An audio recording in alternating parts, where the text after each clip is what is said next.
आप जानते हैं कि 2 लाख साल पहले ह्यूमन के माइंड का वॉल्यूम 1500 क्यूबिक सेंटीमीटर था, जो कि अब घटकर 1350 हो गया है। टेक्नोलॉजी के इतने डेवलपमेंट के बाद क्या हम खुद के डेवलपमेंट के बारे में सोच रहे हैं? और अगर हाँ, तो फिर ओवर थिंकिंग, एंगर, डिससेटिस्फैक्शन जैसे प्रॉब्लम आज हमारी लाइफ में कहाँ से आ रहे हैं?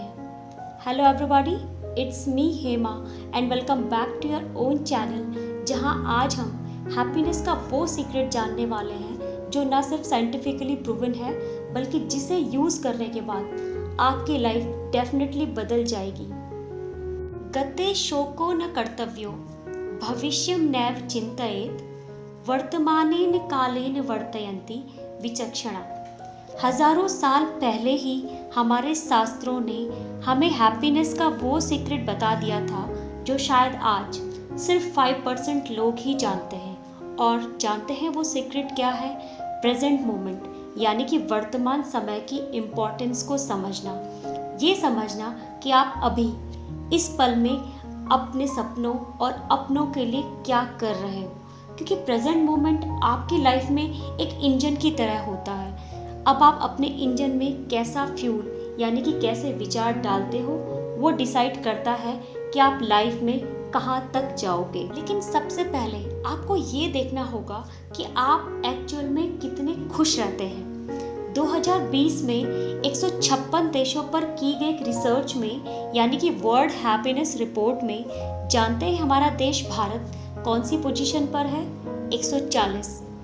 लोग ऑफिस में हो या फिर बिजनेस में, घर में हो या बाहर, स्ट्रेस और डिससेटिस्फेक्शन का ये लेवल डे बाय डे क्यों बढ़ता जा रहा है? तो माय डियर फ्रेंड्स, अगर आपको अपने माइंड की इस मेंटल चैटरिंग से बाहर आना है और हमेशा खुश रहना है, तो इसके लिए कुछ वेल साइंटिफिक प्रूवन टेक्निक है जो आपको यूज़ करनी होंगी। इसमें सबसे पहली टेक्निक है ब्रेथ मेडिटेशन।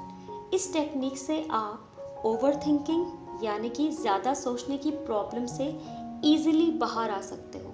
साथ में आपको अपने थॉट्स की क्वालिटी का भी पता चलता है। ये ब्रीथिंग एक्सरसाइज से थोड़ा सा अलग होती है और ज़्यादातर बुद्धिज्म, जिन्हें मेडिटेशन गुरु कहा जाता है, वो इस प्रैक्टिस को करते हैं। इसे 3 स्टेजेस में किया जाता है। यहाँ पहली स्टेज में अपना पूरा ध्यान बॉडी पर रखते हुए अपने ब्रेथ और अपने बॉडी के डिफरेंट पार्ट्स में होने वाली सेंसेशन पर पूरा ध्यान देना होता है। वहीं सेकंड स्टेज में माइंड में आने वाली फीलिंग्स जैसे एंगर, फियर या फिर हैप्पीनेस को वॉच करना होता है। वहीं पर थर्ड स्टेज में माइंड में आने वाले थॉट्स को वॉच करना होता है कि कैसे वो माइंड में आते हैं और कैसे चले जाते हैं। अब ये साइंटिफिकली प्रूफ हो चुका है कि अगर आप रेगुलरली 8 वीक्स तक मेडिटेशन करते हो, तो जहाँ एक तरफ anxiety, depression, high blood pressure जैसी प्रॉब्लम से बाहर आते हो, वहीं दूसरी ओर आपके ब्रेन का साइज बढ़ता है। साथ में ब्रेन के ग्रे मैटर के डेंस होने की वजह से आपकी लर्निंग कैपेसिटी भी बढ़ जाती है। और इसमें दूसरी टेक्निक आती है रिसाइटिंग मंत्रास। ये एक बहुत ही पावरफुल टेक्निक है।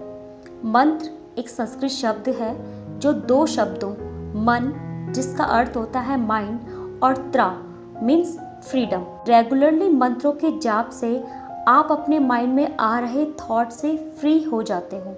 जब आप मंत्रों को बोलते हो तो आपकी टंग आपके पैलेट को टच करती है, और जहाँ पर 84 मेरिडियंस पॉइंट्स यानी कि एक्यूप्रेशर पॉइंट होते हैं, अब टंग के प्रेशर के कारण और साउंड की वाइब्रेशन की वजह से ये आपके एंडोक्राइन सिस्टम को एक्टिवेट कर देते हैं, जिससे आपके बॉडी और आपके माइंड में हार्मोन और केमिकल सीक्रेट होता है। ये ना सिर्फ आपके बॉडी और माइंड को हील करते हैं, बल्कि आपकी कंसंट्रेशन और अवेयरनेस को भी बढ़ाते हैं। और इसमें तीसरा आता है आर्टिस्टिक परस्यूट। मीन्स आपको अपने अंदर की कोई भी एक ऐसी एक्टिविटी को ढूंढना होगा जिसे करना आपको बहुत पसंद हो। क्या होता है कि जब आप अपनी फेवरेट एक्टिविटीज़ करते हो तो आप अपने माइंड में चल रहे थॉट से बाहर आ जाते हो। ये कोई भी एक्टिविटीज़ हो सकती हैं, जैसे रीडिंग, प्लेइंग इंस्ट्रूमेंट या फिर कोई भी स्पोर्ट्स। आजकल क्या होता है कि लोग मल्टीटास्किंग हो गए हैं, जैसे टीवी या मोबाइल देखते हुए खाना खाना या फिर ड्राइव करते हुए फ़ोन पर बात करना। इन सारी हैबिट की वजह से आप कभी भी अपना पूरा ब्रेन यूज़ नहीं करते हैं और ब्रेन के एक पर्टिकुलर हिस्से को इग्नोर करने की वजह से उस पार्ट का डेवलपमेंट रुक जाता है।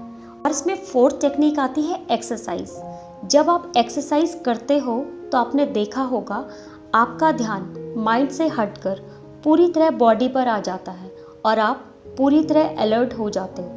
एक्सरसाइज आपके माइंड के लिए कई तरीके से बेनिफिशियल है, क्योंकि जब आप एक्सरसाइज करते हो तो आपकी हार्ट बीट बढ़ जाती है और आपका हार्ट आपके ब्रेन में ना सिर्फ ज़्यादा ऑक्सीजन सप्लाई करता है बल्कि हैप्पीनेस हार्मोन जैसे डोपामीन और एंडोर्फिन्स सिक्रीट करता है, जो आपके ब्रेन में नई सेल्स और नए ब्रेन कनेक्शंस जिसे आप सिनेप्सिस कहते हो उन्हें भी डेवलप करता है।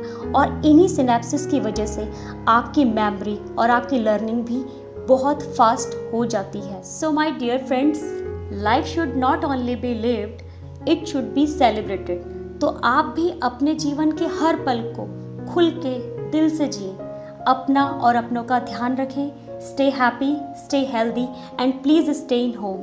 तो फिर मिलते हैं एक नए इनोवेटिव टॉपिक के साथ और एक नई सोच के साथ। तब तक आप अपना ध्यान रखें। Thank you so much.